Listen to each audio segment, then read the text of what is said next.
Hey everybody, this is Alzorath, and welcome to a giveaway. Yes, the response to The Darkest Dungeon was overwhelmingly positive, and I had several people saying they would like copies of it, so I decided to pick up a few copies for a giveaway. And I'm going to make today's fairly simple. I'm going to try to make each one of them fairly simple because, well, that's what works best. Today is going to be basically list your favorite class from The Darkest Dungeon, just based on the descriptions, not by their abilities or anything like that, though you could do that as well, I guess. You can submit either on YouTube, on Twitter, or on Facebook. I will have a pinned tweet on Twitter that you can reply to for it that will be fairly obvious. That's probably going to be the one that links to this video. You can respond down in the comments below, or you can respond in response to this video on Facebook as well. It'll be fairly obvious whenever you get there, trust me on that one.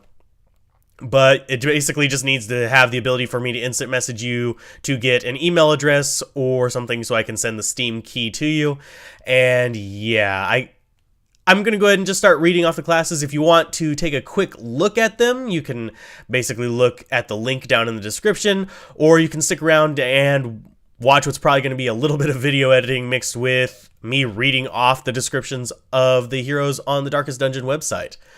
So let us begin! Yes, the first one is going to be the Bounty Hunter. He's a brutally efficient single-target executioner and crowd control specialist. For the Bounty Hunter, planning is key. Mark targets for bonus damage or look for opportunities to capitalize on a stunned foe. He can also wreak havoc on an enemy party's order using his grappling hook, flashbangs, and powerful uppercut.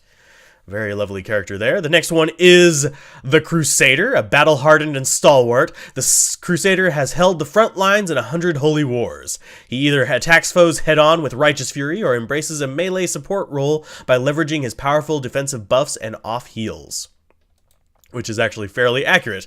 The Grave Robber is a versatile and nimble combatant, moving back and forth through the ranks with ease. She strikes without warning and retreats to the shadows, continuing her assault at range. If her throwing daggers and poison darts aren't getting the job done, she can return to the melee, buffed and slinging her pickaxe.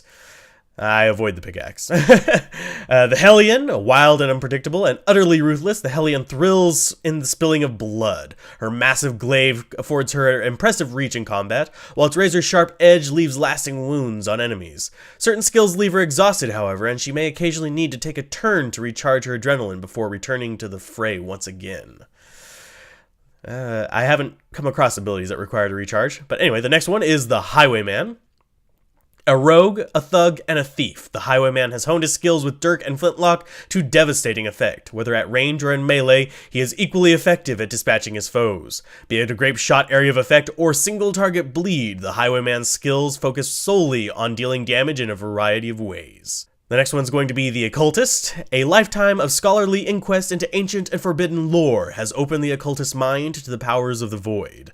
Debilitating curses and maddening impossible support skills are his specialty. The Void, however, is an unpredictable power, and consequently skills' effectiveness may vary dramatically, and usually come at the cost of light or stress. He's an interesting character that I haven't gotten to play too much of yet, but I say yet.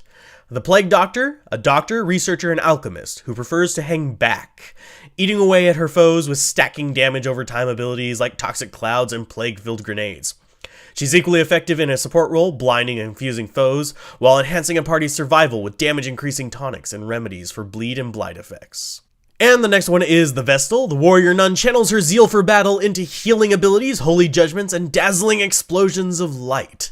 A strong backbone to any party, the Vestal can also hold her own in the front lines with a powerful mace bash and close-quarter condemnations. And next we have the Jester.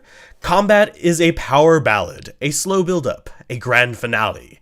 On offense, the Jester leaps to and fro in a bloody cacophony, positioning himself for a glorious end in the front ranks. Alternatively, he can hang back, delivering chilling melodies and unsettling riffs that terrorizes foes and gives strength to his allies. And finally, the Leper. A ruined man, a warrior, and a poet. The Leper is most effective when given a turn to focus on himself before raising his massive blade.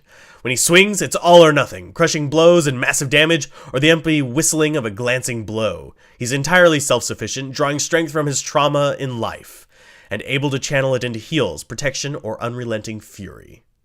And those are the classes.